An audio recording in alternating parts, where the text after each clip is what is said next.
Bonjour à tous. Je vous propose aujourd'hui de revoir le projet de loi de programmation des finances publiques. C'est un texte qui prévoit une baisse de 13 milliards d'euros des dépenses des collectivités d'ici 2022. Problème, les sénateurs calculent, eux, cet effort à 21 milliards d'euros.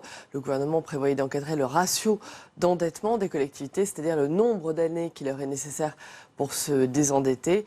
Eh bien, les sénateurs ont supprimé cette mesure. Alors, cet effort demandé aux collectivités, vous le savez, s'inscrit dans une relation entre l'État et les élus locaux devenue compliquée après la suppression de la taxe d'habitation et de la réserve parlementaire, ainsi que la baisse de 300 millions d'euros de la dotation générale de fonctionnement cet été. Voilà, donc tout de suite, je vous propose de suivre ces débats.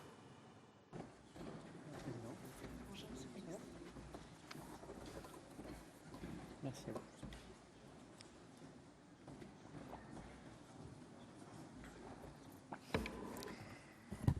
Madame la Présidente, Monsieur le Président de la Commission des Finances, Monsieur le rapporteur général, Mesdames et Messieurs les sénateurs, permettez-moi tout d'abord de me réjouir que le présent projet de loi de programmation des finances publiques que nous avons étudié en commission, Monsieur le rapporteur général, pour la période 2018 à 2022, fasse l'objet au Sénat d'un examen à part entière. Et je suis certain que ce temps d'examen, dans un agenda aussi contraint que le vôtre, nous permettra d'examiner les grands enjeux d'un texte qui, pour la période minimale de 3 ans prévue par la loi organique, permettra de souligner la trajectoire de baisse des dépenses publiques, de baisse de la fiscalité et de rétablissement de gouvernance de nos finances publiques. Il faut faire, permettez-moi de le dire, Madame la Présidente, progresser le partenariat entre le Parlement et le gouvernement dans l'élaboration des lois de finances.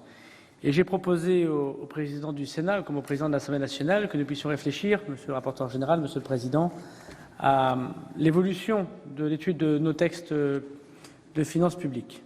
Il me semble que nous passons bien peu de temps sur la loi de règlement, beaucoup trop de temps peut-être sur le budget, que le volet recettes du PLFSS est bien loin du volet recettes du PLF, alors que pour les Français, c'est la même poche qui paye, ou la même poche qui économise. Et il me semble que la démocratie parlementaire, par son travail d'évaluation et de contrôle, y gagnerait à rationaliser l'étude de ces textes et à passer plus de temps en évaluation que les quelques heures que nous passons au cœur de l'été sur une loi de règlement qui pourtant vient à conclure l'exécution des politiques publiques. On n'imagine pas un chef d'entreprise ou même un élu local ne pas passer du temps sur son compte d'exploitation, son compte administratif, comme nous le faisons. J'ai proposé au Parlement d'y travailler et je suis tout à fait prêt, Monsieur le Président de la Commission des finances, si vous le souhaitez, à venir devant vous pour travailler ensemble à cette meilleure contrôle des deniers publics. La trajectoire financière que porte le gouvernement peut se résumer en 3 chiffres. Moins 5 points de dette d'ici 2022, moins 3 points de dépenses publiques d'ici 2022 et moins 1 point de prélèvement obligatoire, respectant ainsi nos engagements européens dans la trajectoire des finances publiques, trajectoire et engagement européen que la France n'a pas respecté depuis 2009, puisque nous sommes en procédure de déficit excessif, comme vous le savez. La fin de la procédure du déficit excessif est une nécessité de souveraineté nationale, comme de rétablissement des comptes publics.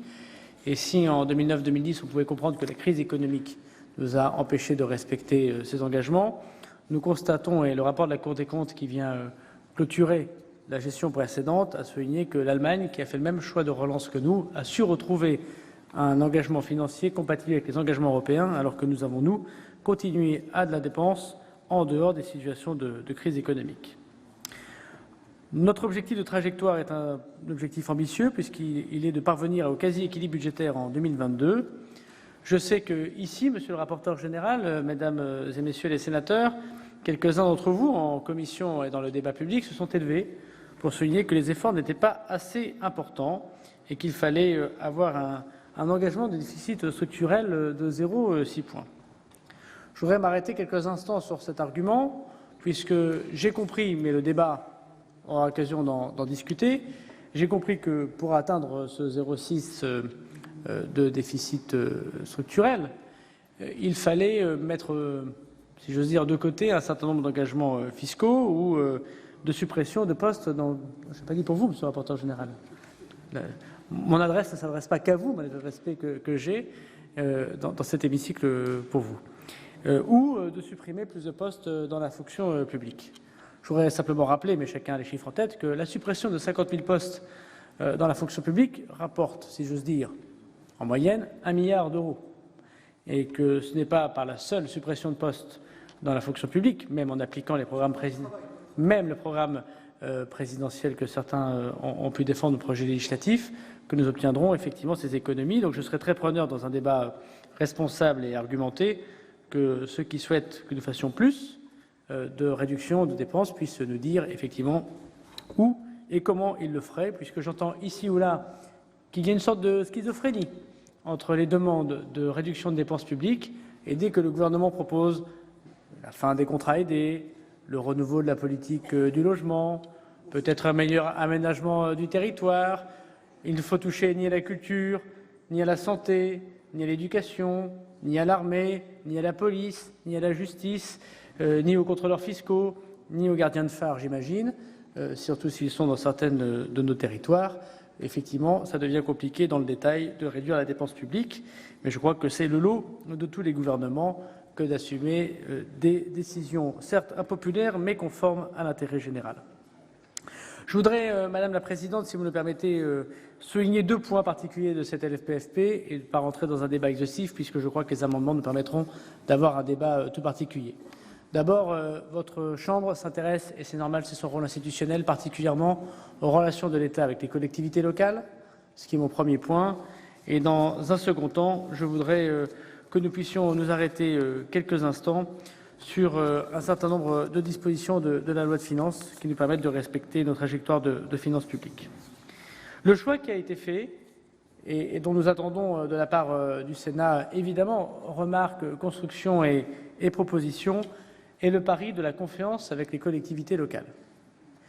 Voilà plus de 10 ans, les baisses de dotation aux collectivités locales sont au rendez-vous et le dernier quinquennat n'a pas fait exception, puisque la baisse des dotations aux collectivités locales, décidée de façon unilatérale, en tout cas sans discussion avec les collectivités locales, les ont obligés à dépenser, un objectif était donné, mais quasiment 10 milliards d'euros de moins. Et certes, les collectivités locales ont largement contribué au rétablissement temporaire ou parcellaire des finances publiques.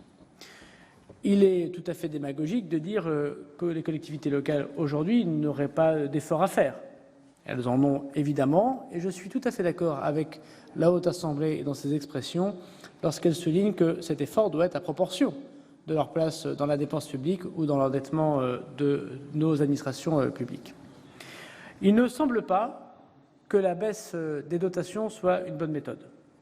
Et c'est d'ailleurs pour ça que le président de la République, à l'invitation du président Larcher, a exprimé ici, lors de la première conférence nationale des territoires, le fait qu'il y avait une cible des dépenses publiques à atteindre, toute administration publique confondue, mais qu'elle ne se traduirait pas par une baisse de dotation. C'est totalement vrai, mesdames et messieurs les sénateurs, que pour la première fois depuis 10 ans, je suis le ministre des Comptes publics qui vous propose un budget que nous allons bientôt étudier sans aucune baisse de dotation pour les collectivités locales.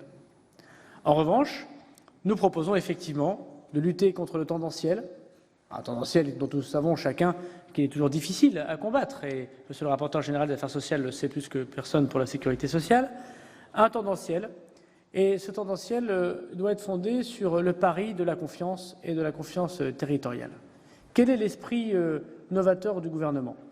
Pas de baisse de dotation aux collectivités locales, comprendre que les collectivités locales sont diverses et qu'on ne peut pas demander les mêmes économies, les mêmes efforts, la même volonté au monde rural, au monde de la montagne, aux difficultés de ceux qui ont en outre-mer un surendettement important parce qu'ils ont à faire face sans doute à des difficultés que n'ont pas les collectivités de la métropole, et qu'à une certaine taille critique de collectivité, on peut faire de la mutualisation et un travail de gestion plus important que lorsque nous avons une commune de 300, de 400, de 500, de 1000 habitants. Et nous partons du principe, deuxièmement, que la confiance, qui n'exclut pas le contrôle, et ces 2 thèmes seront dans le projet de loi de finances que nous vous présentons, que la confiance doit être le règne des relations entre les collectivités locales et l'État. Et il y a eu un excellent rapport, les rapports parfois se succèdent, et n'ont pas beaucoup de conséquences dans la loi, un excellent rapport de M. Malvy, de M. Lambert. Voilà quelques années que j'ai trouvé sur mon bureau lorsque j'ai souhaité réfléchir pour le Premier ministre et le Président de la République à cette nouvelle relation sur la contractualisation. Nous allons y passer, me semble-t-il, Monsieur le rapporteur général, un certain temps, ou un temps certain, comme dirait Pierre Dac, mais j'espère avec une formulation moins absurde que ne l'avait l'humoriste.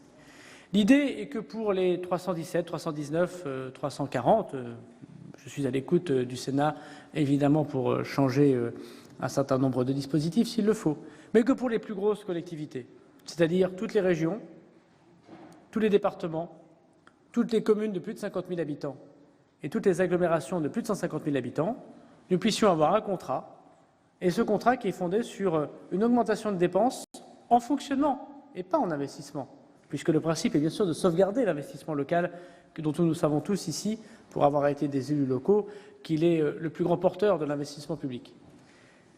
Eh bien, nous pensons que cette contractualisation qui empêcherait, qui demanderait aux élus de ces très grands territoires de ne pas dépenser plus de 1,2% de leur masse de fonctionnement l'année d'avant est de nature à garantir les 13 milliards de non-dépenses qu'évoque le Président de la République, qui ne sont pas 13 milliards de baisse de dotation. Et ce que nous vous proposons, le gouvernement a déposé un amendement, monsieur le rapporteur général, sur ce point, c'est que toute autre collectivité qui ne soit pas dans les 319 que je viens d'évoquer, selon les chiffres et les strates que je viens de préciser, soit encouragée à ne pas dépenser beaucoup plus que nécessaire, mais ne soit pas concernée par des mesures de régulation.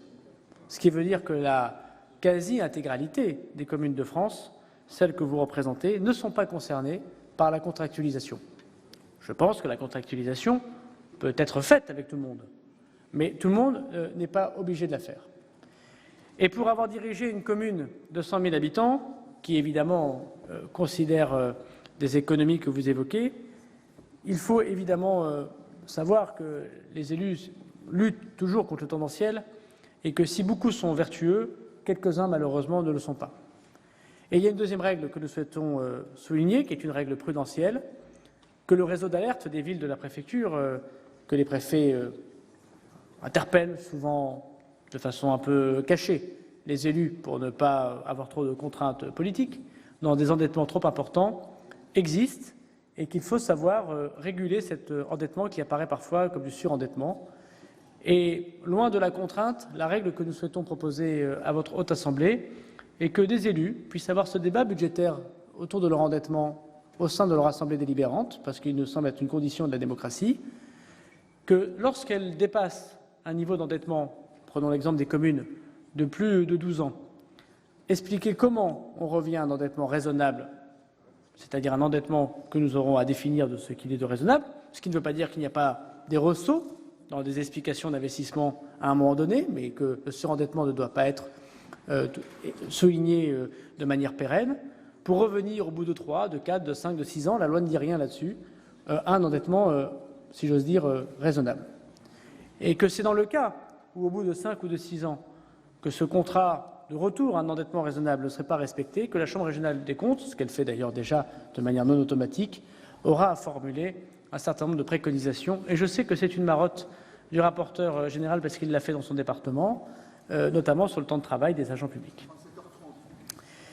Ce que je voudrais souligner, c'est vraiment ce paradigme nouveau que nous souhaitons instaurer, qui est fondé sur la confiance. Pas de baisse de dotation, des maintiens de dotation RCT, DSIL et DETR qui sont au même niveau que l'année dernière, alors que c'était une année particulièrement haute, me semble-t-il, en dotation des collectivités locales, et un accord avec les 319 plus grosses collectivités de France sur un trajectoire de 1,2. Le Sénat aura à réfléchir particulièrement, me semble-t-il, sur le mécanisme de correction et le mécanisme de bonification de ceux qui respecteront ce contrat. L'idée est que, un contrat étant adaptable, on peut ici comprendre pourquoi il y a un peu plus de dépenses publiques, parce qu'il y a par exemple un peu plus d'habitants, et qu'une ville qui gagne des habitants, elle a plus de dépenses qu'une ville qui en perd, ou parce qu'il y a un projet en rue, et que la dépense sociale peut être un peu plus importante à un moment donné, ou parce qu'il y a une catastrophe naturelle, et qu'il serait idiot de considérer quand des écoles brûlent ou quand il y a un ouragan, on oblige, dans un format contraint, à ne pas dépenser plus. Donc ce contrat est adaptable. Il faut qu'il y ait, pour que les choses soient vertueuses, un mécanisme de correction pour ceux qui ne respectent pas ce contrat ou ceux qui ne souhaiteraient pas le signer, et un mécanisme de bonification pour ceux qui respectent le contrat. Et partant du principe que nous voulons encourager l'investissement local, et même si ce n'est pas inscrit dans la loi, et le sénateur Richard, avec le préfet Bure, a une mission pour nous y aider, nous souhaitons qu'il y ait un mécanisme de bonification pour ceux qui respectent le contrat, et notamment, moi je le souhaite personnellement, de bonification en dotation d'investissement pour ne pas décourager l'investissement local. Le projet de loi de finances et de trajectoire prévoit ce contrat. Je voudrais souligner de votre Assemblée à quel point il est novateur et il pose des questions, notamment de la part du Haut Conseil des finances publiques, de la Cour des comptes, même si le président Migaud l'a souligné, il est novateur. Certains membres de votre Assemblée, mais plus à l'Assemblée nationale encore, ont souligné qu'il était un pari audacieux pour les finances publiques. Que faisons-nous si nous n'avons pas nos 2,6 milliards d'économies l'année prochaine? Et j'ai même entendu de la part de certains membres de l'opposition la volonté de retour à la baisse des dotations. Je suis prêt d'ailleurs à vous publier les noms de ceux qui, dans le média, oui, ils sont d'ailleurs même parfois de votre famille politique, Monsieur Dallier, la schizophrénie parfois encourage à avoir des positions différentes dans les médias et à l'Assemblée nationale, mais c'est sans doute non, pas vous, pas ça, Monsieur le rapporteur général. Je sais très bien, je le sais. Sans doute intéressant d'éviter cette schizophrénie.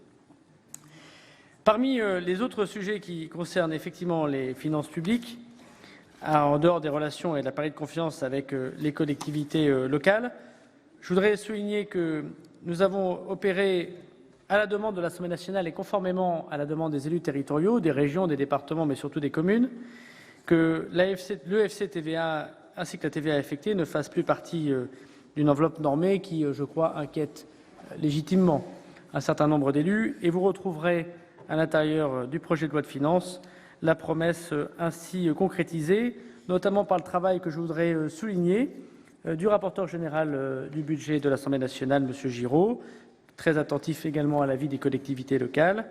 Et nous aurons sans doute ici à corriger, sinon en deuxième lecture à l'Assemblée nationale, le mécanisme de péréquation de la TCRTP pour le projet de loi de finances qui inquiète les territoires industriels à juste titre et dont j'ai donné un avis effectivement favorable à ce qu'ils ne connaissent pas ces difficultés inscrites dans notre projet de loi de finances.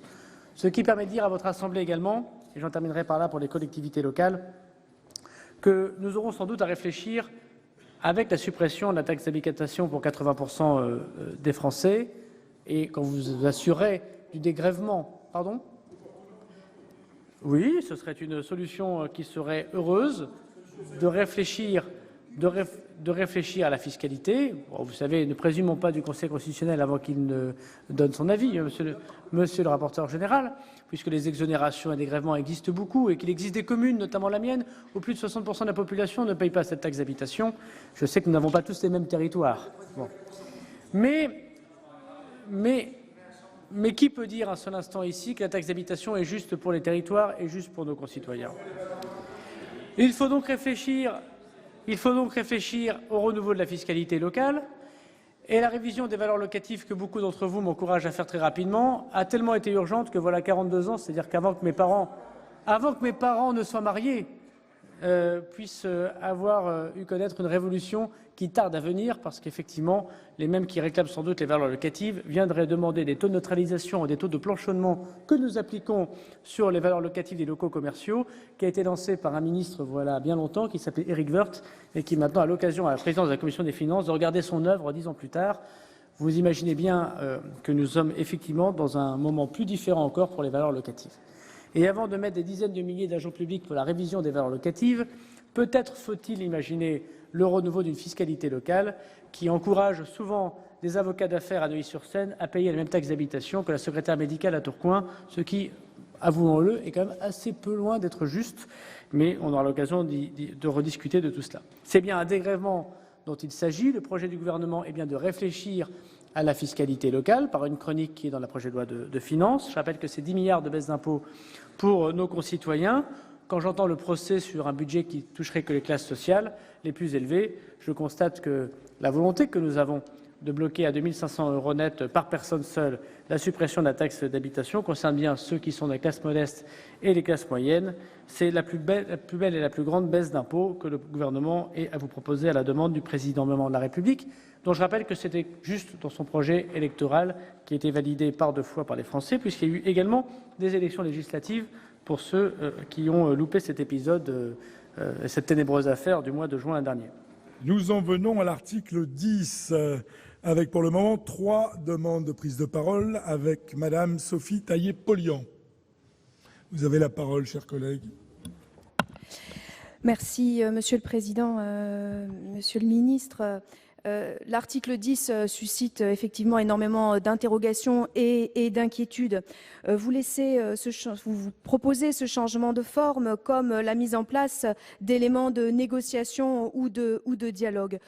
Pour nous, la façon dont vous présentez les choses est vraiment pleine d'interrogations et nous pensons que cette incitation de l'État à entrer dans le dialogue, finalement, n'est pas réellement du dialogue, car on sait très bien comment se finit ce type de contractualisation, où on finit guidé par des logiques uniquement comptables. Alors, d'un côté, vous dites on va contractualiser, d'autre côté, vous dites on va s'interroger sur la situation des uns des autres. Mais finalement, si on devient comme ça sur des contrats qui deviennent si finement, on ne comprend pas comment vous allez pouvoir mettre en place de politiques véritablement de baisse des dépenses publiques. Parce qu'une fois, ce sera les départements qui sont en situation difficile, d'autres fois, ce seront les communes qui auront des difficultés.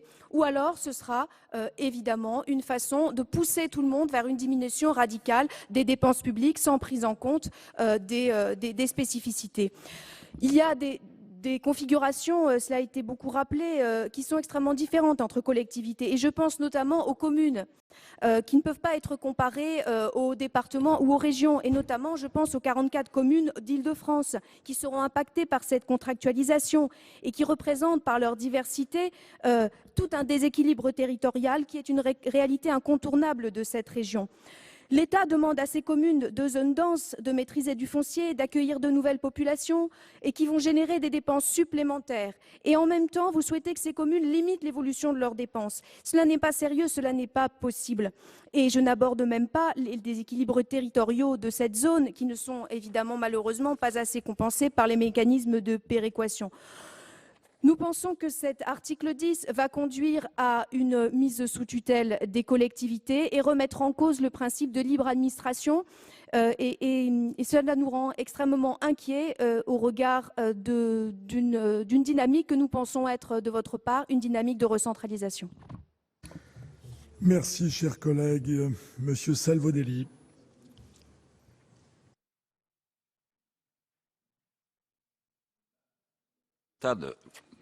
Moi, je veux dire pourquoi, et c'est plus en termes de propositions au gouvernement d'ailleurs, plutôt qu'en éléments d'analyse et de critique. Moi, je me pose la question, pourquoi l'État ne pourrait pas, sous certaines conditions, mettre en œuvre une politique de bonification de prêts pour tendre les taux d'intérêt nominaux aux alentours de 0 et le produire au moins pour les taux d'intérêt réels. Voilà, je pense que là, il y a quelque chose à travailler vis-à-vis des collectivités territoriales. Donc là, c'est une proposition examinée, donc c'est pas... Pardon ? Bon, je pensais si vous voulez bien poursuivre. Non, mais vous voyez bien que je suis un homme d'écoute. La deuxième chose, c'est sur les 13 milliards de financement. C'est pour ça que vous comprenez la cohérence depuis le début de la discussion. C'est comme on est en train de demander là aux collectivités territoriales de rembourser 6 annuités de dette en 5 ans. Il faut être clair.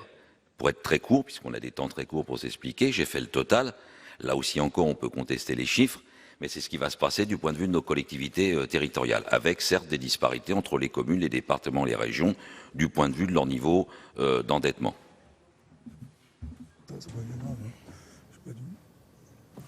Monsieur Alain Richard. Oui, d'une part, je voudrais dire en 2 mots pourquoi il me semble que ce dispositif de partenariat financier entre l'État et les collectivités territoriales est quelque chose de logique et qui touche, qui cadre avec les principes de la décentralisation dont je ne suis pas le plus mal placé pour parler puisque il y a 35 ans, je rapportais la décentralisation, et j'avais en face de moi, dans un débat, Michel Debré, qui nous disait « N'oubliez pas que les collectivités locales font partie de l'État ». Je crois qu'on a parfois un peu tendance à l'oublier. Donc, droit d'auteur, Charles de Gaulle, Michel Debré, ça n'a jamais changé dans la Constitution depuis 1958. Les collectivités locales s'administrent librement, elles ne se gouvernent pas dans les conditions fixées par la loi.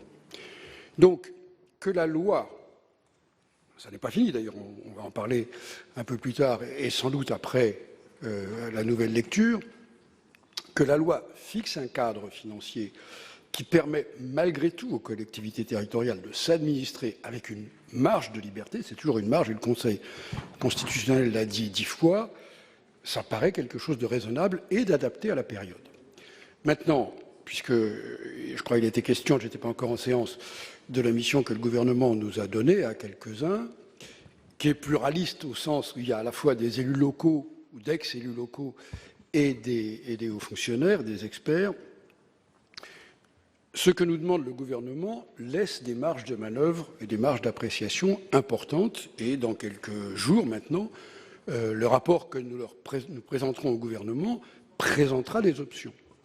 Mais l'idée qui a été exprimée déjà depuis un bon moment par le président de la République, alors candidat, qu'il fallait une relation de partenariat, suppose en effet des points d'appui, c'est-à-dire que le gouvernement donne des assurances sur les conséquences positives des contrats, donne de la visibilité sur le reste du paysage financier des collectivités territoriales. Je crois que c'est une bonne politique et naturellement, dans la mission, nous serons à l'écoute des collègues sénateurs, on en a déjà rencontré, qui veulent nous aider dans l'élargissement des marges de choix données aux collectivités territoriales. Ce ne sera pas un carcan, mais il est vrai qu'à la fin, il faut que nous partagions une partie de l'effort de rigueur dans la bonne utilisation de l'argent public. Merci, chers collègues. Je suis saisi de 11 amendements faisant l'objet d'une discussion commune. Je commence par l'amendement numéro 46, présenté par M. Patria. M. Richard. Porte sur le taux. Bon. Le gouvernement part de l'idée que le taux directeur, en quelque sorte, serait 1,2%. Je précise qu'il l'indique parce que c'est un des outils, on en a parlé un peu plus tôt, qui rend le dispositif de programmation crédible à la fois vis-à-vis de nos propres experts financiers, de notre marché financier, mais aussi vis-à-vis de l'Union européenne. Mais ce taux, il peut connaître des variations suivant les situations particulières, justement. La façon de calculer de la Commission, qui arrive à 1,9%, nous paraît pas forcément plus solide que celle du gouvernement.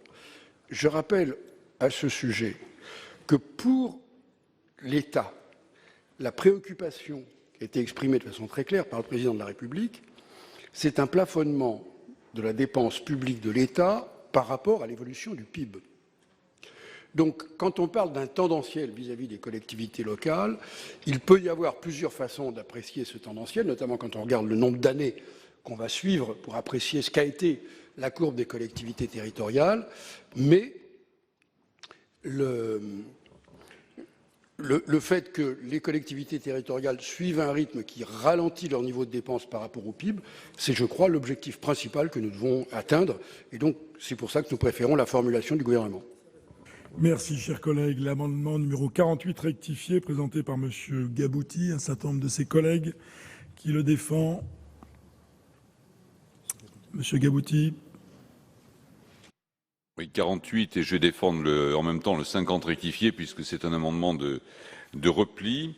Il m'est apparu curieux de voir que les seuils des collectivités avec lesquelles était engagé un processus de contractualisation étaient de 50 000 habitants. On fait des références en habitants et pas en masse financière, bon, ce qui est éventuellement contestable, mais admettons, de 50 000 habitants pour les communes, pour les communes et de 150 000 habitants pour les EPCI.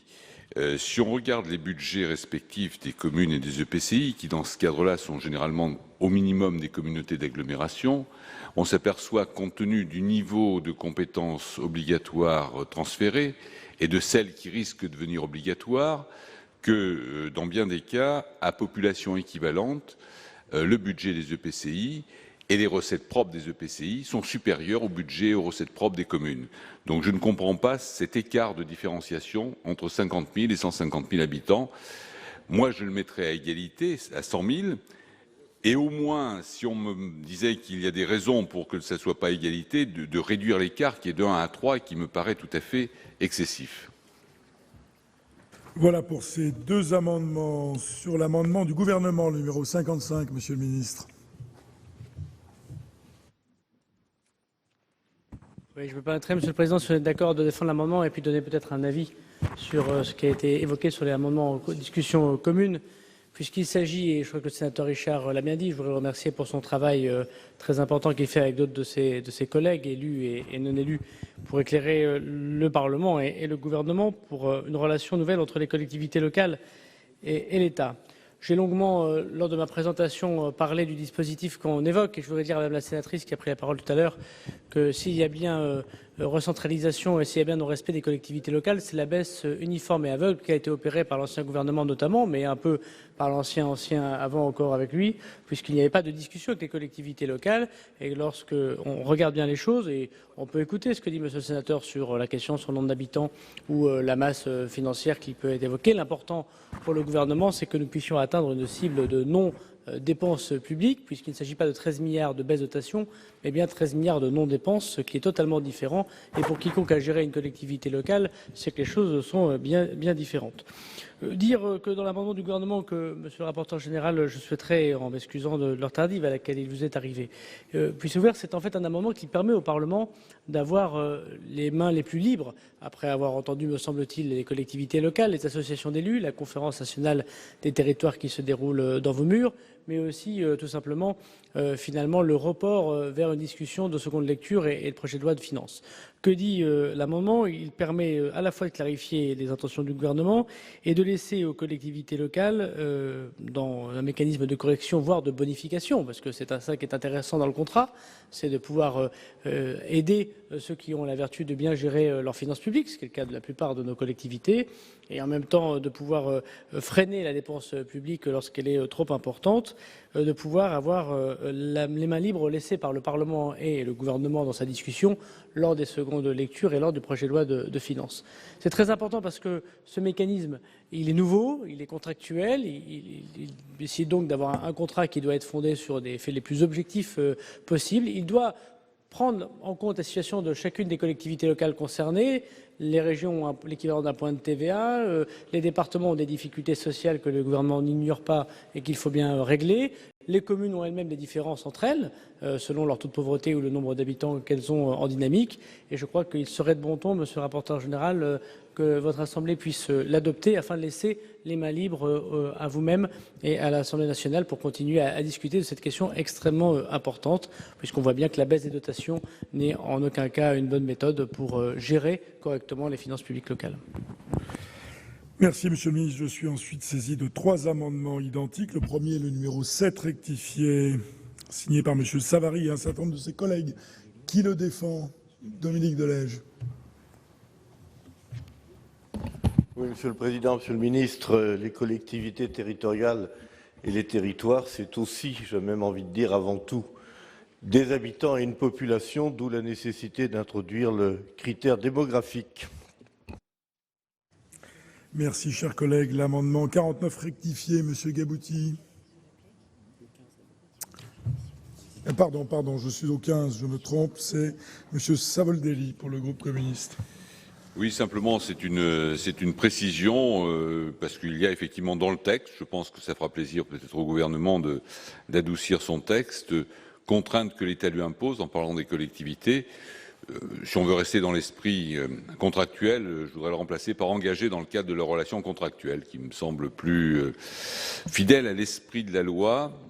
Voilà, c'est purement rédactionnel. Chers collègues, excusez-moi, j'ai appelé l'amendement 49 rectifié par erreur. Nous étions sur les 3 amendements identiques. Donc nous avons entendu M. Delège pour le 7 rectifié.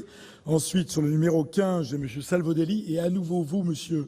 Gabouty, si vous le souhaitez, sur le 40 rectifié. Là, nous avons donc 3 amendements que nous défendons ensemble. Je pense qu'il faut prendre en compte les réalités démographiques. Et notamment, je dis ça, mais pas par exclusivité, mais je pense par exemple à mes collègues d'autres départements qui ne sont pas du tout confrontés au même problème que le département du Val-de-Marne, notamment par exemple sur la question des personnes âgées. Voilà, et je pense qu'il faut faire rentrer cette donnée-là. Il y a la démographie au sens nombre, mais il y a aussi des réalités sociales. Et je pense que là, il faut qu'on soit... si on veut faire du commun, il faut qu'on arrive à prendre en compte les données respectives de nos territoires, de nos départements. Si, Monsieur Gabouty, donc sur le numéro 40 rectifié, qui est le même. Il est défendu ? Il est défendu. L'avis de la commission ? Non, pas encore. On passe au 49 rectifié. Alors, Monsieur Gabouty, vous l'aviez présenté, mais je vous redonne la parole si vous le souhaitez. Modification rédactionnelle, si vous m'avez écouté, c'est simplement, ça ne change pas le sens, sauf que dans l'esprit de la loi, je pense qu'engager dans le cadre de leur relation contractuelle est peut-être plus, je dirais, plus conforme à l'esprit que contrainte que l'État lui impose, à moins que ce soit, je dirais, un écart de langage révélateur, mais je ne voudrais pas le croire. L'amendement numéro 56, présenté par Monsieur le rapporteur général au nom de la Commission des finances. Monsieur le ministre, à l'instant, a défendu l'amendement 55 en nous invitant à nous y rallier. D'ailleurs, je remercie le gouvernement, même si cet amendement a été déposé très tardivement et la Commission n'a pas eu beaucoup de temps pour l'examiner, parce que l'amendement du gouvernement reprend un certain nombre d'avancées que nous avions proposées en commission, et je le reconnais volontiers. Néanmoins, il omet quand même un certain nombre de choses qui étaient dans l'amendement initial de la commission, et finalement, à travers cet amendement 56, on fait la synthèse entre la position initiale de la commission et les avancées qu'a mis le gouvernement.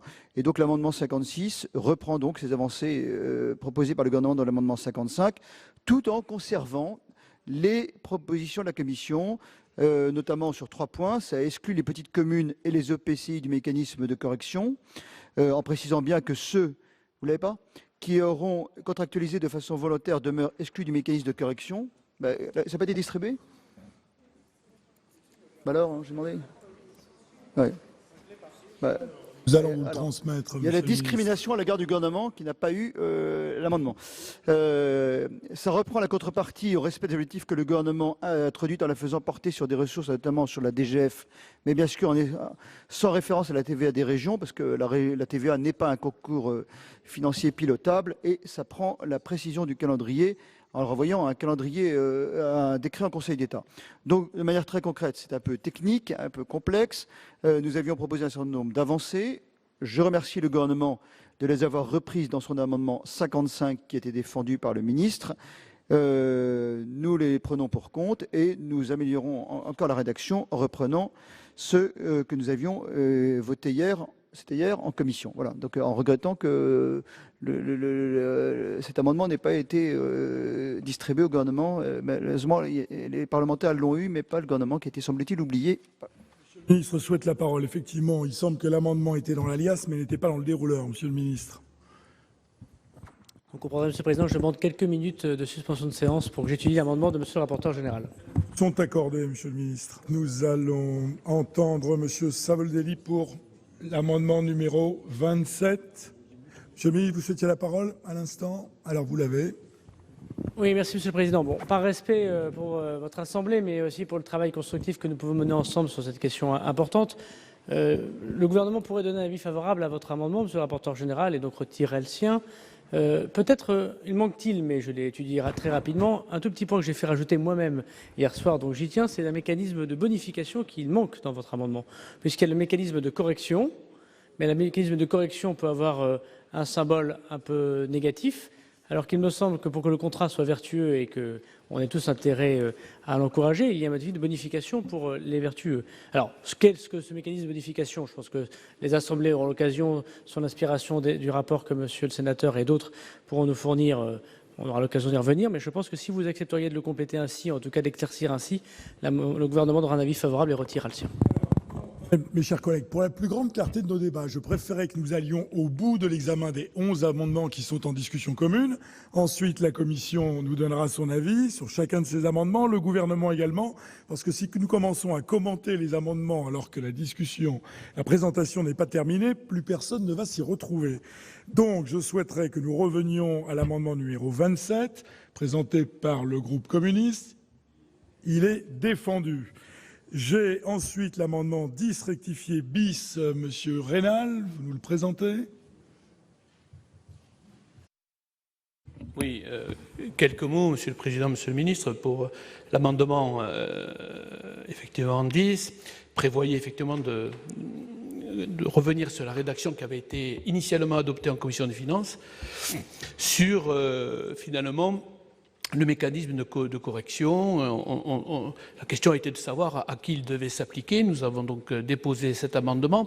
Je dois dire que cet amendement, maintenant, d'une certaine façon, si nous adoptions, c'est toujours le sujet, si nous adoptions le texte nouveau qui vient d'être présenté par la Commission, cet amendement finalement tomberait puisque le nouveau texte de la Commission y répond. Et en même temps, je voudrais dire à notre rapporteur général du budget que peut-être la prochaine fois, il ne donnera pas un avis négatif sur notre amendement, qu'ensuite il reprend maintenant mot pour mot. Voilà, il nous reste maintenant l'amendement 47 rectifié. Monsieur Gabouty ou l'un de ses collègues?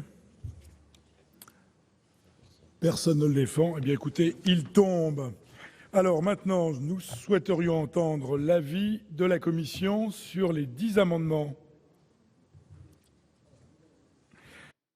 Par le 46. Dans les discussions communes, c'est parfois un peu compliqué à suivre, mais vous êtes tout à fait au fait de cette affaire. Alors tout d'abord, l'amendement 46, si je me trompe, dans l'ordre, c'est-à-dire concrètement le retour au texte initial issu de l'Assemblée nationale, tel que l'a proposé Alain Richard, c'est-à-dire concrètement revenir à un objectif de 1,2%. Pourquoi la Commission tout simplement a corrigé de 1,2 en 9 ? Parce que nous considérons que le tendanciel par rapport à la période de référence passée qui a été pris est largement sous-évalué et ne tient pas compte des efforts déjà faits par les collectivités. On peut avoir des discussions très longues sur le tendanciel. La période de référence est 2009-2014 de mémoire, et c'est une période dans laquelle les dépenses des collectivités ont été assez relativement faibles. Donc évidemment, il s'agirait de prendre le même thermomètre pour l'État et pour les collectivités. Si le président du Sénat tout à l'heure, j'ai discuté avec lui et employé une expression qui me paraît assez juste, si d'un côté on parle en degrés Celsius et de l'autre en degrés centigrades, ça va évidemment pas marcher. Et c'est un petit peu ce qui nous semble, l'analyse, c'est qu'on n'utilise pas le même tendanciel pour les dépenses de l'État, d'une part, et pour les dépenses des collectivités, d'autre part. Donc c'est la raison pour laquelle la Commission a corrigé et a considéré que l'effort qui était demandé aux collectivités était plus proche de 21 milliards que ce qui est prévu initialement. Donc nous ne souhaitons pas revenir sur ces dépenses de fonctionnement à 1,2 comme le propose l'amendement 46 sur lequel la Commission est défavorable. Mais évidemment, on peut très longuement discuter du tendanciel, bien sûr. Sur l'amendement 48 rectifié, c'est un peu complexe. L'analyse de la Commission, très brièvement, c'est que ça aboutirait à traiter les territoires de manière moins cohérente, semble-t-il, que la rédaction initiale. C'est la raison pour laquelle la Commission y est défavorable. Concernant le 50, il est extrêmement difficile de mesurer les conséquences. Ça limiterait sans doute le nombre de collectivités qui contractualiseront. C'est la raison pour laquelle on n'y est pas favorable. Moi, sachant que la Commission, je le dis à titre personnel, je suis favorable à la démarche de contractualisation, je le dis au ministre, qui me paraît, en effet, je suis d'accord avec lui, bien plus intelligente que la méthode du rabot aveugle qu'on a connue par le passé. C'est sans doute plus responsabilisant, à une condition que ça soit une contractualisation honnête. Contractualisation, ça veut dire quoi? Contrat synalagmatique, des engagements de part et d'autre, On va parler tout à l'heure du bonus, on en a parlé à l'instant. Voilà, ça veut dire que l'État, de son côté, respecte aussi un certain nombre d'engagements. Les collectivités doivent aussi en respecter de leur côté et qu'il y ait éventuellement un malus, un bonus. Ça me paraît en tous les cas un dispositif intéressant, novateur et qui mérite d'être encouragé. C'est la raison pour laquelle la Commission est défavorable à l'amendement 50. Donc sur le 55 du gouvernement, j'ai eu l'occasion de m'exprimer, je crois qu'on est à peu près d'accord. L'amendement de la Commission reprend ses avancées. Le ministre regrette le mécanisme de bonification auquel il tient, mais nous y tenons aussi. Et donc il nous semblait que ce qui était pastillé 18 dans le texte de la Commission, il répondait. Donc je vais faire complètement plaisir au ministre en proposant de sous-amender en disant que le volet incitatif prévoit un mécanisme de bonification. On reprendra exactement les termes au pastillage 18 du texte de la Commission qu'on donne tout de suite à la séance pour la bonne compréhension. Et donc le ministre a dit, je le remercie par avance, qu'il était prêt, je pense, à se rallier, à retirer son amendement au profit finalement celui de la Commission, dès lors qu'il inclurait un mécanisme de bonification auquel je pense qu'on peut tous souscrire. Encore une fois, un bon contrat, c'est un contrat équilibré. Il est normal qu'il y ait un bonus pour ceux qui respectent, qui vont au-delà des objectifs, et un malus pour ceux qui ne respecteraient pas les termes du contrat. Tout à fait d'accord de ce point de vue. Donc, avoir bien compris, vous voulez sous-amender celui du gouvernement et retirer... Non. Ben, il n'y a pas de la Commission, c'est le texte. On va rectifier le 55, voilà, pour être 56, pardon, et le gouvernement va retirer son 55, pour être clair. Voilà. On verra, mais on verra. En tous les cas, c'est l'intention de la Commission. Enfin, moi, j'ai écouté ce qu'a dit le ministre. Pour moi, c'est acquis, ça y est, c'est bon. Donc voilà, pour être clair, c'est vrai que c'est un peu compliqué, mais dans mon esprit, c'est très clair. Sur l'amendement numéro 7, bon, voilà. 15 et 40 et le même avis sur le 15 et le 40. Il propose tout simplement d'ajouter un critère démographique parmi les critères qui sont pris en compte pour la contractualisation. Ça vise notamment clairement la situation des départements. C'est tout à fait évident. Je pense qu'on en discutera avec Alain Richard et avec d'autres, mais ça paraît tout à fait évident que le critère démographique joue le vieillissement, l'APA notamment. Ça représente pour les collectivités derrière le critère démographique des dépenses. Et il me paraît tout à fait normal, il a paru normal à la Commission, que ce critère démographique fasse partie des critères qui sont pris en compte pour une contractualisation honnête, équilibrée avec les collectivités. Donc c'est un avis favorable sur le 7, le 15 et le 40, ce qui sont identiques, ou du moins qui sont tout à fait identiques ou qui ont le même objet identique. Voilà, donc avis favorable sur le 7, 15 et 40. Et nous en avons ensuite le 49, Monsieur le Président. 49 rectifié. Cet amendement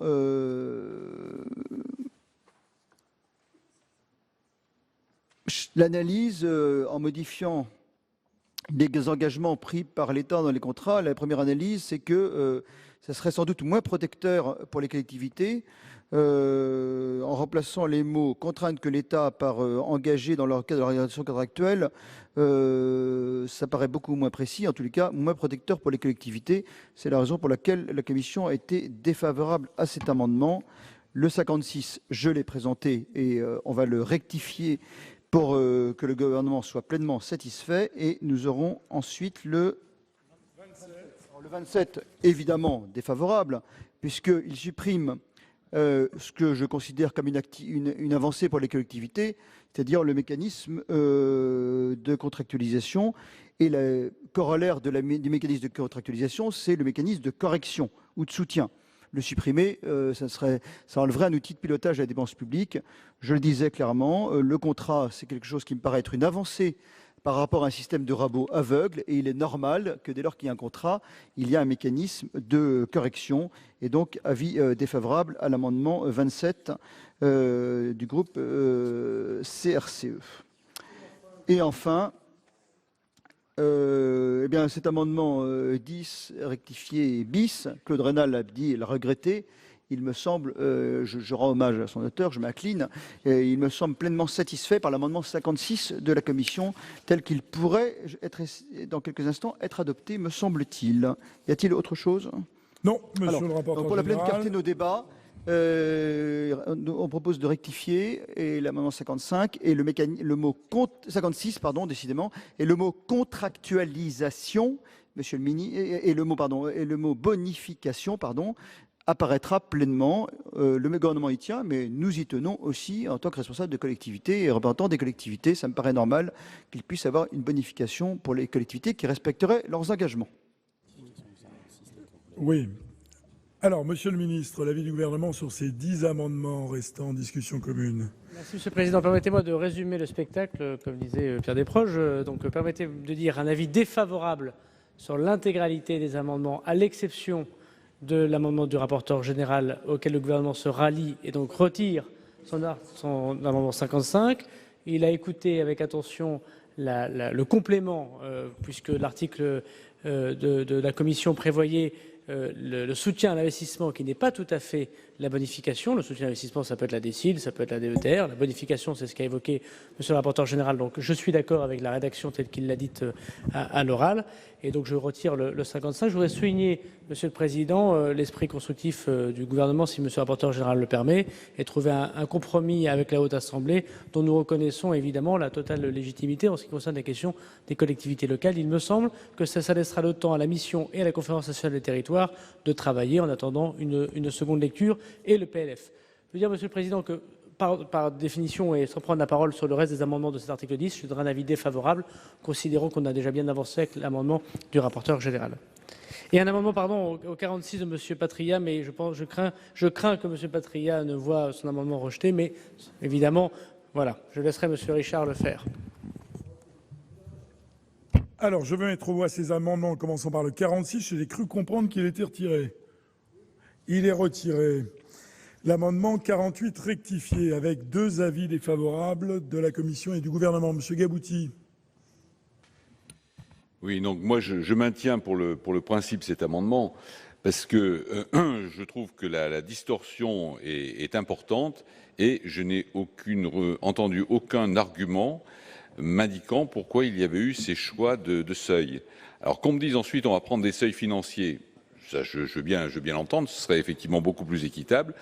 Il me semble qu'il y a, alors faire confiance à l'État là-dessus, la récente réforme des rentrées et des sorties dans les zones ZRR, ça dira quelque chose à quelqu'un de nos collègues. Lorsqu'il y a commune et intercommunalité, c'est forcément complexe. Les situations sont très différentes, je dirais peut-être en Île-de-France et puis dans un certain nombre d'agglomérations de province. Moi, je suis dans une agglomération, je suis désolé.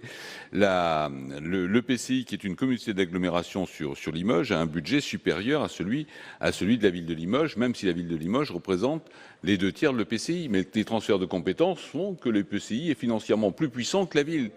Et donc, dans ce cas qui doit se reproduire un certain nombre de fois, je pense qu'il est inadapté d'avoir ce seuil et que probablement un retour vers des seuils financiers plutôt que des seuils de population serait plus opportun. Donc, voilà, si on me donne l'assurance qu'on ne gardera pas cette échelle de 1 à 3 de manière systématique, je voudrais bien retirer les amendements. Monsieur le ministre. Pouvez-vous rassurer notre collègue?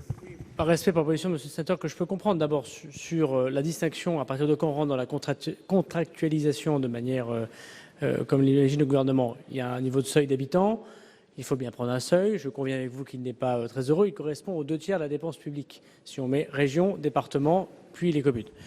Peut-être que effectivement les recettes réelles de fonctionnement, mais je pense que le rapport de M. Richard et autres le préciseront, est sans doute le seuil le plus acceptable ou en tout cas le plus objectif. Donc nous y allons. En attendant, il faut bien qu'on ait quelque chose qui nous permette de dire et que faire comprendre à tout à chacun qu'il n'y a pas de baisse de dotation, qu'il y a une contractualisation avec les concerns que les grandes collectivités. Je remarque que le rapporteur général a même écrit dans l'exposé des motifs petites communes, ce qu'un non-sénateur ne se permettrait pas d'expliciter par susceptibilité bien compréhensible. Donc je voudrais dire qu'il n'y a pas de loup derrière la proposition du gouvernement. Il y a la volonté de distinguer les très grosses collectivités de celles qui le sont moins. Je pense qu'on est tous d'accord ici pour dire que le monde rural, jusqu'où s'arrête le monde rural, ça peut être une discussion qui nous amène assez loin, mais le monde rural ne doit pas être concerné par des efforts et par des économies qui ont déjà été largement faites et dont les sénateurs ont déjà relevé leur peu de charges. Ce qui ne veut pas dire qu'il ne faut pas regarder par rapport aux recettes réelles de fonctionnement, puisqu'il peut y avoir des communes plus modestes qui ont des moyens plus importants que des communes plus importantes qui ont un taux de pauvreté qui leur demande des dépenses sociales plus fortes. Donc dans ces conditions, on est en première lecture sur un système assez compliqué. Je vous proposerai de retirer votre amendement. Vous comprenez l'esprit constructif dans lequel est le gouvernement pour choisir le critère sur la contractualisation. Monsieur Gabouty.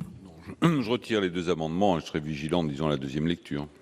Le 48 rectifié, le 50 rectifié sont retirés. Nous avions ensuite les 3 amendements, 7 rectifiés, 15 et 40 rectifiés, identiques. Pas de demande d'explication. Si, Monsieur Delahaye. Oui, Monsieur le Président, Monsieur le Ministre, mes chers collègues, j'en profite juste de cette explication de vote là sur la démographie qui me semble tout à fait justifiée de prendre en compte, puisque quand on a des collectivités dont la démographie évolue fortement, il est compliqué de leur dire que c'est forcément un 2 ou un 9. Et moi j'ai une commune qui a grossi de 12% en population en 3 ans. Et c'est vrai que on est obligé de suivre au niveau école, au niveau crèche et au niveau service. Donc c'est quand même un peu compliqué de nous mettre la même proportion pour tout le monde. Je voudrais dire par rapport à mon collègue Gabouty qui comprenait pas trop la différence, pourquoi il y avait autant de différences de population entre les communes et les intercos. Les intercos, il faut savoir, et tu dois le savoir, mais que on a beaucoup de recettes de fonctionnement, mais on a aussi des attributions de compensation, des reversements importants qui sont faits aux communes. Et donc, en fait, le budget réel, il est après attribution de compensation, parce que c'est une écriture financière. Donc, il faut tenir compte de ça, et si on tient compte de ça, on retrouve une proportion qui n'est pas très éloignée, finalement, je pense, de 1 à 3, quand on parlait tout à l'heure de 1 à 3. Voilà, donc moi, je voterai en tout cas bien volontiers les 3 amendements identiques sur l'intégration de l'aspect démographique. Merci, Monsieur Delège.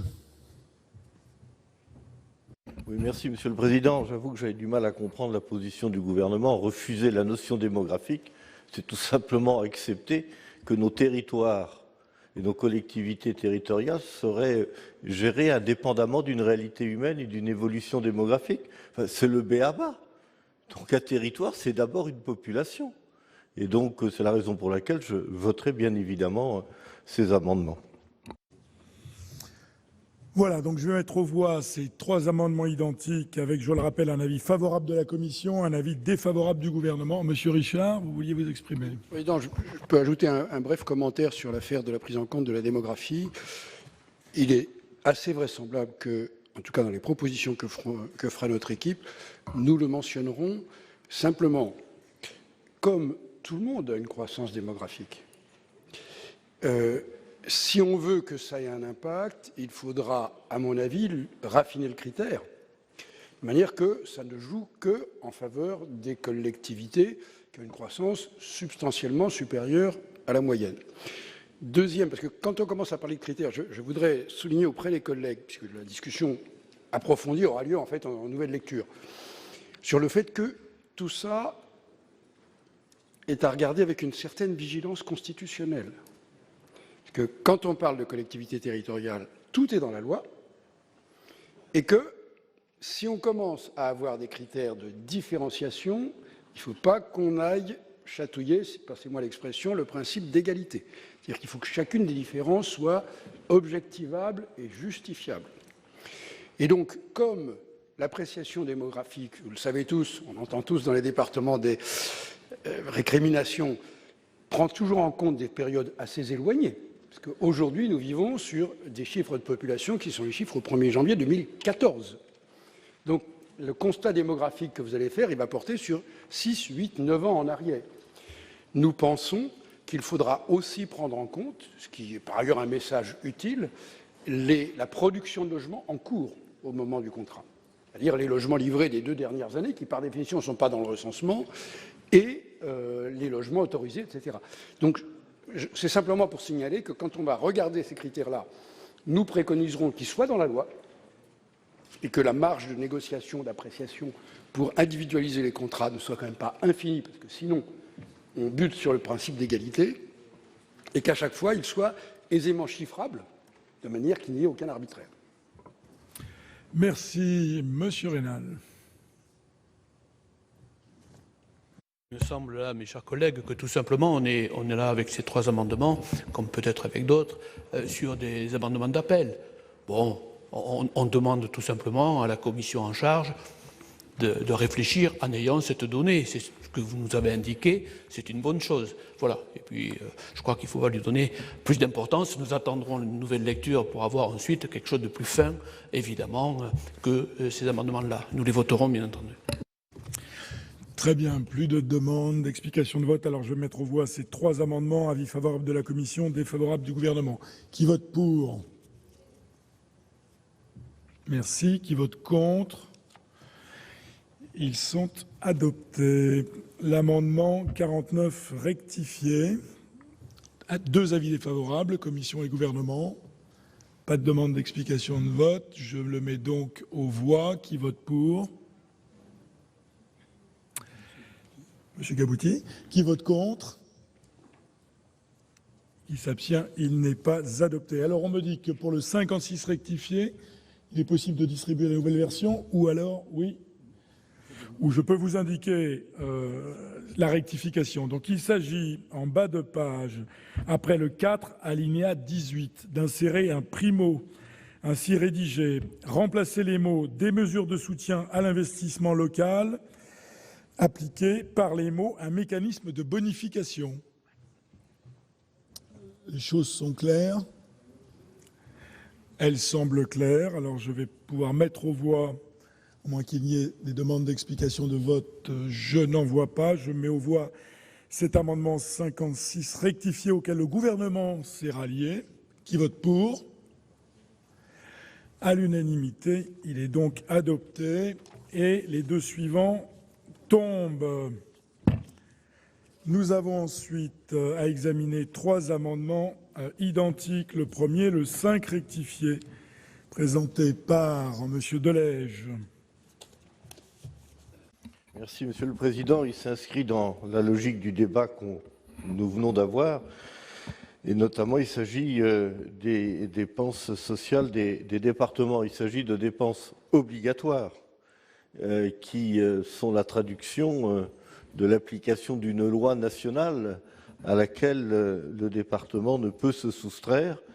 En l'occurrence, le département n'est pas décisionnaire, mais simplement gestionnaire. Et c'est donc la raison pour laquelle nous proposons cet amendement qui précise que les allocations individuelles de solidarité et l'accueil des mineurs non accompagnés sont exclus ou ne sont pas pris en compte dans les objectifs d'évolution de la dépense. Merci, Monsieur Savoldelli.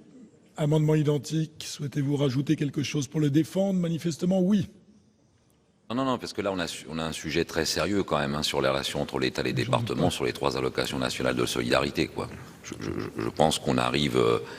on a un problème de crédibilité après. Donc moi, je souhaite que l'État soit crédible. Donc je pense qu'il faut qu'on avance sur cette question de la compensation de l'État, y compris qu'on ouvre toutes les questions. Vous voyez, pour ma part, par exemple, j'étais à une époque, je ne me trouvais pas si ringard que ça, mais j'étais pour que ça soit assuré par le 5e risque, par exemple, la question de l'autonomie. Donc vous voyez, voilà, ouvrons le débat, mais restons pas dans une situation conflictuelle. Vous voyez, un département comme le mien, 1 400 000 habitants, l'équivalent de mon endettement, Monsieur le Ministre, équivaut, et ça c'est pas votre seule responsabilité, votre seul gouvernement, au fait du désengagement de l'État sur les 3 allocations de solidarité depuis très longtemps, que ce soit la gauche ou que ce soit la droite. Voilà. On n'est pas loin du milliard d'euros. Donc on est sur un sujet important. On n'est pas obligé de polémiquer, mais il faut avancer vraiment de manière rapide sur ces questions-là, parce que derrière, évidemment, il y a les dépenses publiques, mais il y a aussi les populations. Merci. Le 3e amendement identique, Monsieur Gabouty. Très rapidement, c'est le même raisonnement que mes collègues. Ce sont effectivement des dépenses qui sont très significatives, effectivement, au niveau des départements, sur lesquels les départements, en dehors de la gestion de l'opération, mais sur les allocations elles-mêmes, le département n'a quasiment aucune prise. Donc on voit mal comment on pourrait contractualiser des trajectoires par rapport à ces dispositifs. Et on pourrait me dire que l'État va en tenir compte dans la négociation de contractualisation avec les départements. Mais il vaut peut-être mieux quand même l'inscrire dans la loi et le sortir ce principe directement dans la loi plutôt que d'avoir quelque chose qui deviendra à géométrie variable et qui ne serait pas très sain. Donc, effectivement, suivant ce même raisonnement, je pense que c'est raisonnable au niveau des relations entre l'État et les départements qui sont déjà très tendues financièrement depuis un certain nombre d'années. Merci, cher collègue. Monsieur le rapporteur général, quel est l'avis de la commission ? Monsieur le ministre, mes chers collègues, je comprends assez bien l'intention des auteurs de l'amendement, tenir compte notamment de la spécificité des départements qui ont des dépenses sociales contraintes. C'était dit tout à l'heure, rappelé par un collègue qui a posé une question au gouvernement, et le gouvernement, dans sa réponse, très honnêtement, vous étiez là, monsieur le ministre, aux questions, a reconnu la spécificité des dépenses sociales des départements qui assurent parfois pour le compte de l'État, un certain nombre de missions de solidarité, en ayant des recettes qui sont parfois décorrélées de ces dépenses. Donc, ces amendements vont dans le bon sens. Alors, on ne va pas aller jusqu'à émettre un avis totalement favorable, on va se remettre à la sagesse du Sénat, pour une raison, c'est que ça nous semble déjà un petit peu satisfait dans la rédaction telle que l'a adoptée la Commission, puisque dans la rédaction actuelle du texte de la Commission, l'alinéa 11 de l'article 10 précise que les objectifs d'évolution en dépenses de fonctionnement et en besoins de financement sont déclinés par échelon de collectivité territoriale en tenant compte de la situation financière de chacun d'entre eux. Donc, quand on tient compte de la situation financière d'une collectivité, par définition, on tient compte de ses dépenses, y compris ses dépenses contraintes. Donc, c'est un peu surabondant. Bon, comme tout ça n'est pas encore totalement abouti, ça me paraît peut-être quand même utile, en effet, de remettre un focus particulier sur les dépenses sociales des départements, dont j'ai compris que le gouvernement est en train d'examiner une solution. Il y a tout un débat sur les financements au titre de la solidarité nationale, des allocations individuelles de solidarité. C'est la raison, vous l'avez compris, pour laquelle je me remets à la sagesse du Sénat sur ces trois amendements. Monsieur le ministre, ferez-vous de même ? Je crains que ma prise de parole ne convainc pas totalement la majorité sénatoriale, mais pour répondre aux interrogations légitimes des sénateurs sur cette question, je pense qu'il ne faut pas la traiter, enfin en tout cas voir qu'elle serait traitée maintenant au détour d'amendements. C'est une question extrêmement compliquée, extrêmement coûteuse, des relations extrêmement anciennes, et vous avez raison de les préciser. Il faut y voir peut-être trois choses. La première, c'est qu'effectivement, M. le rapporteur général a raison, la rédaction d'aujourd'hui prend en compte en tout cas la spécificité évoquée. La deuxième chose que je voudrais vous souligner, c'est que les choses ont changé un petit peu quand même, y compris vis-à-vis des départements. Il y a beaucoup encore de difficultés, mais ces départements connaissent ici des droits de mutation qui sont en très grande augmentation. Ce n'est pas le cas dans tous les départements. Certains voient encore des baisses de droits de mutation, mais d'autres voient des augmentations extrêmement importantes. Il y a un nombre d'allocataires du RSA qui diminue, même malgré... moi, je suis dans un département, vous pouvez prendre l'exemple du Val-de-Marne, mais dans le Nord, le président Le Cerf, même avec une diminution de 4% du nombre d'allocataires du RSA, il considère, et sans doute a-t-il raison, de même que pour l'ASE, de même que pour les mineurs isolés, que le compte n'y est pas. Et on n'a pas toujours compris, mais ça c'est la discussion qu'on a avec le président Bussereau et beaucoup de présidents de département, s'il y a une volonté de recentralisation du RSA, de refinancement du RSA, de donner des moyens de contrôle. Il y a parfois des demandes un peu contradictoires entre présidents de département parce qu'ils ne vivent tout simplement pas toujours les mêmes réalités. Donc moi je propose un avis défavorable, Monsieur le Président, sur ces amendements, ce qui ne veut pas dire que le gouvernement ne prend pas en compte les difficultés très fortes que peuvent avoir certains départements devant l'explosion de certaines demandes sociales, mais ce qui était valable pour le RSA est encore plus valable sans doute pour les mineurs isolés et l'ASE dans certains départements. Et donc l'avis défavorable du gouvernement ne veut pas dire qu'il n'y a pas de discussion qui sera traitée dans la CNT et même un peu en dehors.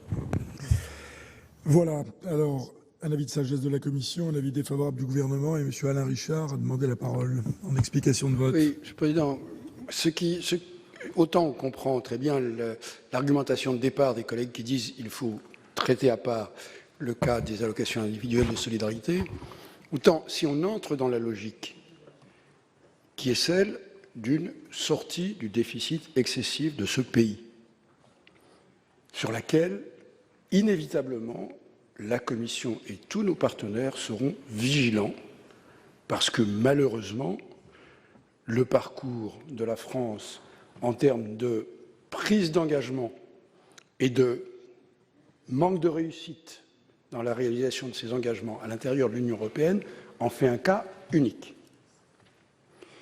Donc nous avons un problème, je préfère le dire avec un peu de dureté, nous avons un problème de crédibilité.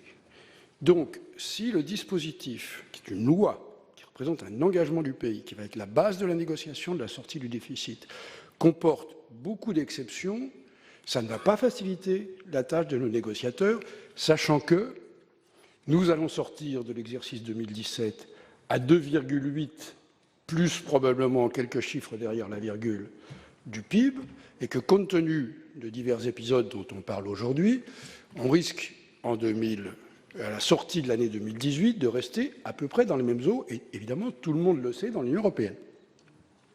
Donc il faut prendre en compte la spécificité des AIS comme facteur de dépenses des départements, mais de les sortir, c'est-à-dire de dire il y a 30 milliards, 1,5 point de PIB, qu'on ne regarde pas dans cette évolution, ça ne me paraît pas prudent par rapport à l'objectif qui nous est commun. Donc il faudra travailler, et on commence à avoir des idées, sur la façon de neutraliser la surcroissance que les AIS provoquent certaines années et pas d'autres, dans certains départements et pas d'autres, donc d'en faire plutôt un facteur pris en compte sur des bases objectives dans les contrats individuels des départements, plutôt que de sortir une masse qui ne correspond pas à la finalité de l'exercice. Merci, chers collègues. Pas d'autres demandes d'assises, je vous en prie. Non, là, moi, j'apprécie, sans en partager complètement la teneur, mais là, le ministre, il a compris la question. Elle est de deux ordres. Il y en a une. Donc maintenant, c'est fini, alors. Bon, vous avez compris que je savais que les impôts, ça se faisait par Internet. Non, je comprends. Il y a la question financière. Il y a la réponse du rapporteur général. Bon, vous connaissez notre avis, le groupe, sur le cap et, comme vous dites, la visée du projet de loi de finances. Mais là, il y a une autre question que pose. C'est pour ça, d'ailleurs, qu'il y a des collègues, à mon avis aussi, de sensibilité différente qui la posent. C'est que là, la question, elle n'est pas seulement des finances des départements, monsieur le rapporteur général et monsieur le ministre. C'est qu'on ne peut pas les anticiper, nous, les collectivités. Qu'on soit de droite ou de gauche, un président ou une présidente de département ne peut pas anticiper ses dépenses. Et vous savez tous que tous les indicateurs nous les annoncent comme croissantes. Sur le handicap, sur l'allongement de la vie. Troisième élément, pourquoi nous posons aussi ces questions-là, c'est que ces allocations nationales, les montants sont décidés par l'État. Ce qui, pour ma part, ne me choque pas. Je pense que c'est normal que cette allocation, par exemple le RSA, soit la même quel que soit son lieu de résidence. Mais c'est l'État qu'on fixe bien le montant. Et puis, comme on prend l'exemple du Conseil départemental du Nord, mais d'autres ici peuvent en témoigner, parce que beaucoup ici ont ou sont encore des élus départementaux, il y a des départements en cessation de paiement. Il y a des départements qui ne payent pas leur part à la CAF. Donc, vous voyez, il faut quand même qu'on... Voilà, ce que je veux dire, c'est qu'à la fois, il y a la question purement financière, avec les désaccords qu'on peut avoir, mais néanmoins, il faut avoir une ouverture d'esprit sur la difficulté des départements sur ces questions-là. Parce que tout à l'heure, on parlait de ce qui était objectivable ou pas objectivable, mais excusez-moi, la démographie des territoires, monsieur le sénateur Richard, elle est objectivable, il y a l'INSEE. Alors, on peut le discuter. Mais je ne vois pas comment, constitutionnellement, on peut mettre en cause l'objectivité de la démographie de notre pays. Ça reste nos habitants, ça reste les habitants de notre nation. Donc ça se manipule pas, ça se polémique pas. Voilà, je veux dire, voilà, on est là pour les servir. Donc je voulais attirer l'attention sur le fait qu'il y a une approche, certes financière, mais il y a une vraie difficulté des départements à anticiper ces dépenses. Et avec certaines allocations, eux-mêmes n'en décidant pas le montant, puisque ce montant est décidé par l'État. Merci.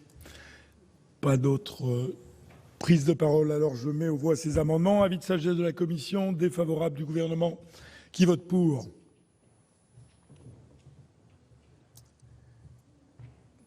Qui vote contre? Qui s'abstient? Ils sont adoptés. J'ai ensuite trois amendements identiques. Le premier, le 6 rectifié, présenté par M. Delège.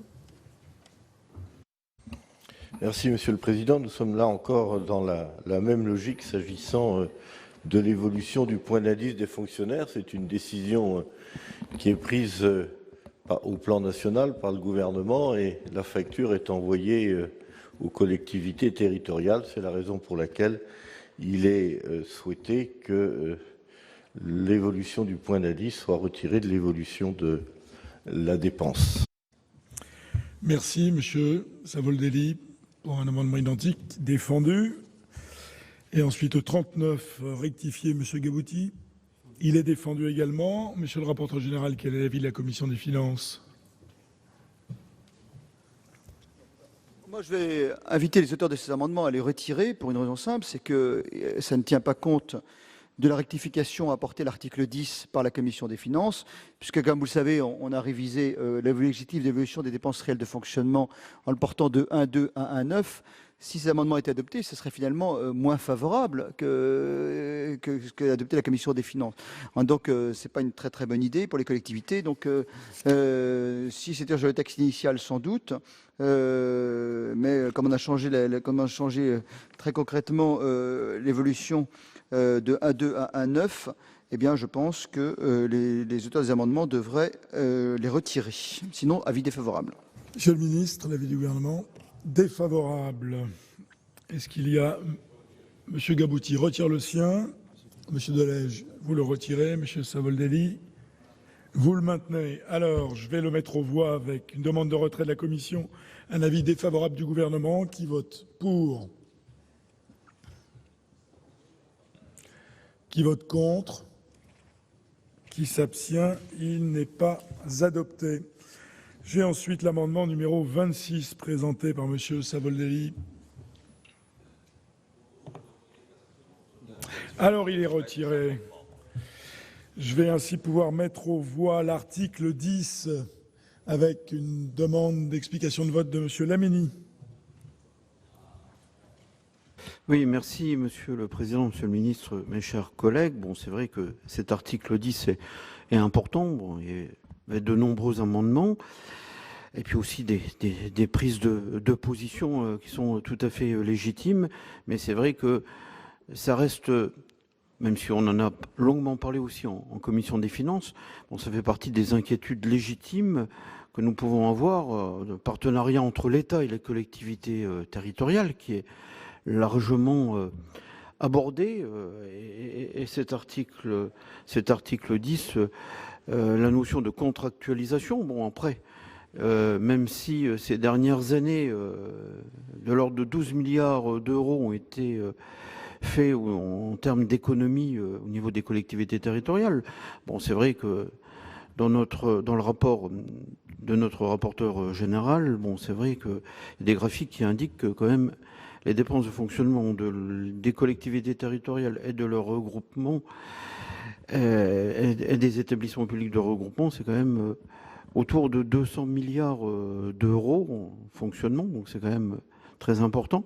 Alors de l'autre côté, les économies liées à la baisse des dotations de l'État ces dernières années, bon, c'est quand même de l'ordre de 12 milliards d'euros. On est conscient qu'il faille faire des économies à tous les niveaux, que ce soit l'État et les collectivités territoriales, bon, en rappelant objectivement que l'État est le premier contributeur aussi en direction des collectivités territoriales. On prend de l'ordre de 45 ou 46 milliards d'euros de prélèvements sur les recettes de l'État en direction des collectivités territoriales pour dotation de fonctionnement notamment, mais sans oublier tout ce qui est lié à l'investissement. Nos collectivités territoriales sont aussi des donneurs d'ordre importants et je crois que dans les possibilités d'investissement des collectivités territoriales, il faut aussi que nos collectivités en aient aussi les moyens. Donc on compte aussi naturellement sur ce contrat de confiance entre l'État et les collectivités territoriales. Je crois que c'est aussi fondamental. Donc je voterai également cet article 10. Je vous remercie. Merci, cher collègue. Claude Raynal. Oui, écoutez, notre commission a apporté des améliorations significatives à cet article 10, donc on en prend acte, on en a voté quelques-unes, et pour autant, nous ne le voterons pas dans son ensemble. Et plus que dans son ensemble, dans son principe. Monsieur le ministre, tout à l'heure, a démarré son propos en rappelant, il le fait d'ailleurs avec une grande régularité, que dans la période passée, ça avait été beaucoup plus compliqué, beaucoup plus brutal, beaucoup plus dur, la façon dont ça avait été fait. Mais je ne voudrais pas être long, mais je voudrais le rappeler quand même que, vous savez, à chaque période, il y a des solutions différentes. Et lorsqu'on part avec 0,2 de croissance en 2012, 5,1% de déficit public, enfin, je ne sais pas si une période, peut-être, monsieur le ministre, que vous avez connue, hein, peut-être à l'époque en tant que député, vous voyez, ce que j'en dis. Quand on part de là et qu'on a des taux d'intérêt qui montent parce qu'on n'est pas sûr de trouver les prêts nécessaires et qu'on commence à s'inquiéter, eh bien effectivement, il faut travailler à la hache et pas en finesse. Donc toujours se souvenir d'où on vient. Là, vous travaillez moins avec la hache. Je veux dire, il y a deux phases. Il y a la phase un peu intéressante, ouverte, on y est. Chercher les termes de la contractualisation, je crois que tout ça sonne à nos oreilles, et puis j'ai peur qu'il y ait la dure réalité, vous voyez, et que ce soit 1,2 de pente avec 13 milliards de dépenses, ou 1,9, comme nous le proposons, avec la même dépense, le problème c'est finalement la baisse de dépenses, c'est-à-dire les 13 milliards, ça reste ça le sujet, et moi je pense que dans l'état de nos collectivités, et nous en tant que sénateurs, on est au courant de l'état de nos collectivités, eh bien, je pense que ça va être très compliqué, très très dur, tout aussi dur que le système de la hache, si je peux dire, pas de la lutte handicapée, mais de la hache que j'évoquais tout à l'heure. Donc on va, dans un premier temps, très bien. Dans un deuxième temps, quand on va rentrer dans la contractualisation, je pense qu'on va beaucoup souffrir. Et donc, je crois que le débat premier, il devrait être sur le montant de ce qui est réellement accessible pour les collectivités, mais on va vite s'en rendre compte collectivement. Donc, à ce stade, nous voterons contre l'article. Chers collègues, voilà, pas d'autres demandes d'explication de vote, donc je mets aux voix cet article 10. Qui vote pour ? Qui vote pour ? Merci. Qui vote contre ? Qui s'abstient ? Il est donc adopté. Je mets donc aux voix l'ensemble du projet de loi de programmation des finances publiques pour les années 2018 à 2022. Qui vote pour ? Merci. Qui vote contre ? Qui s'abstient ? Eh bien, il est donc adopté. Je vous remercie, mes chers collègues. Voilà donc pour le projet de loi de programmation des finances publiques, un texte qui prévoit une baisse de 13 milliards d'euros des dépenses des collectivités d'ici 2022. Problème, eh bien les sénateurs calculent eux cet effort à 21 milliards d'euros. Le gouvernement prévoyait d'encadrer le ratio d'endettement des collectivités, c'est-à-dire le nombre d'années qui leur est nécessaire pour se désendetter. Eh bien les sénateurs ont supprimé cette mesure. Alors bien sûr, cet effort demandé aux collectivités s'inscrit dans une relation entre l'État et les élus locaux devenue compliquée après la suppression de la taxe d'habitation et la réserve parlementaire, ainsi que la baisse de 300 millions d'euros de la dotation générale de fonctionnement dès cet été. Vous pouvez bien sûr revoir ce programme sur notre site internet publicsénat.fr.